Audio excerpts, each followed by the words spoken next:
Olá, amigos da Paranormal Ataque. Já falamos nesse canal sobre médiums com capacidades inimagináveis, centros espíritas que fazem curas aos milhares, e hoje vamos falar sobre uma menina que viveu nas primeiras décadas do século passado, que fazia curas consideradas impossíveis.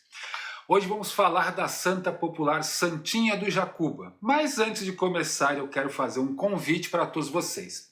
A Paranormal Ataque vai estar presente na Mystic Fair Brasil 2024, no dia 14 de dezembro, no Auditório 10, às 17 horas, no Centro de Exposições Imigrantes em São Paulo, falando sobre o poder da paranormalidade e da espiritualidade, e sobre curas espirituais. Eu conto com a presença de todos lá. Agora, a Santinha do Jacuba, cujo seu verdadeiro nome é Maria Apolônia de Jesus, era uma criança que vivia uma vida simples na cidade de Hortolândia, no interior do estado de São Paulo. Ela morava em um sítio chamado Sítio da Serra, e uma curiosidade sobre o seu nome, o Jacuba, que foi agregado a ela pela imprensa da época, é por causa da localização do sítio dos seus pais, que ficavam próximo ao Ribeirão Jacuba. Lembrando que naquela época, para se localizar, só existia mapa e bússola. Então, toda vez que chegava um forasteiro procurando a ajuda da Santinha, era indicado que o sítio que ela morava, era perto do Ribeirão do Jacuba. A Maria começou a fazer milagres exatamente na data que completou 12 anos de idade, quando ela começou a chamar a atenção da pequena cidade com suas premonições terríveis e extremamente precisas. Mas o que chamou a atenção da cidade e depois do país todo foram as curas espirituais. Sua mãe sofria de cólicas estomacais crônicas e não havia remédio na época que fossem eficazes o suficiente para curá-la. Mas a Maria, consternada com as dores da mãe, começou a orar a Nossa Senhora da Aparecida pela cura de sua mãe, e pouco tempo depois a mãe de Maria nunca mais sentiu dor nenhuma. Óbvio que a notícia se espalhou pela cidade toda. Quem mora ou já morou em uma cidade pequena sabe que qualquer novidade voa pelos olhos de todos em pouquíssimo tempo. Com a notícia se espalhando, as pessoas desesperadas por ajuda chegavam cada vez mais, no sítio em busca dos milagres da Santinha. Maria curava os enfermos usando água que ela pegava no rio Jacuba e abençoava com uma oração. Ela molhava os dedos na água que colhia do rio e com uma oração fazia o sinal da cruz na testa do doente, e essa pessoa se curava na hora, na frente de todos. Há testemunhos de que ela fez um menino que tinha paralisia infantil se levantar da cadeira de rodas e andar novamente. O povo a aclamava como santa, mas Maria sempre deixava bem claro que ela não fazia nada, que ela era apenas um instrumento usado pela Virgem Maria. Não paravam de chegar pessoas no sítio, não vindo da pequena Hortolândia, mas como vindo de Campinas também, São Paulo e depois de todos os lugares do Brasil. E num domingo de Páscoa do ano de 1930, havia mais visitantes em Hortolândia do que moradores em toda a cidade, e iam em direção ao sítio da Santinha. Então eles foram para reverenciar a milagreira, a criança milagreira. O que aconteceu quando essa multidão chegou lá foi isso. A Santinha do Jacuba saiu da casa em direção à multidão, vestida uma túnica branca extremamente alva. Ela caminhou descalça até a multidão, num tom solene ela falou para o povo que visitava ela, que ela não fazia milagres e que ela era apenas uma mensageira da vontade de Deus, e que todos os milagres eram feitos pela Nossa Senhora Aparecida. A multidão veio a delírio, Gritos de santa ecoam pelos quatro ventos, pessoas caíam de joelho em oração, gente pedindo ajuda para si e para as pessoas queridas desenganadas pelos médicos.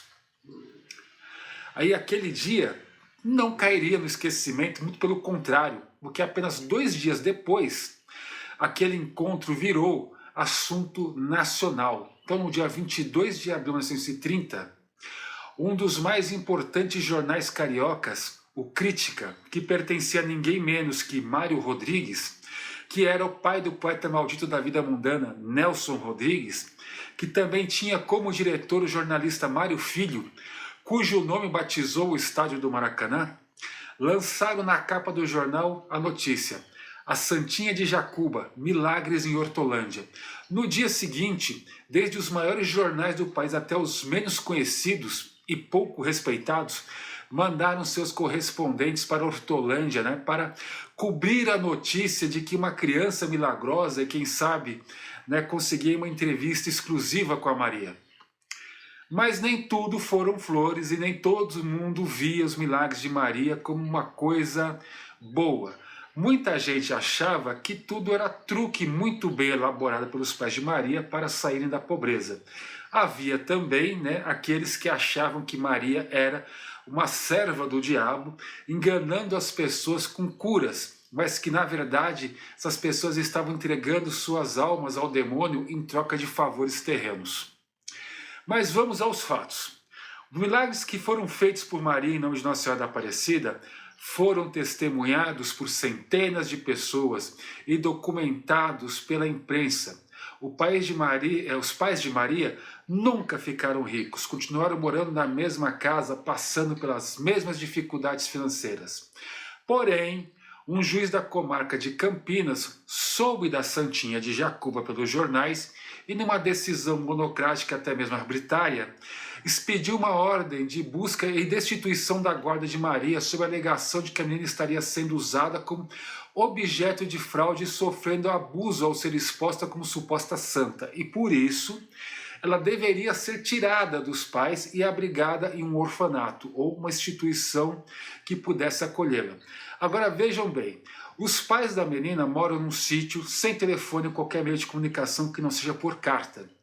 E havia uma medida cautelar em vigor que deveria pegar a família de surpresa, mas não pegou por causa da própria Maria. Um dia antes da chegada da polícia e do oficial de justiça, a Maria teve uma visão com a Nossa Senhora e recebeu a seguinte mensagem: a tua missão vai ser interrompida. Terás que abandonar os teus enfermos, porque os homens que não acreditam nos milagres de tua fé vão te arrancar do convívio dos teus. Terás que deixá-los amanhã.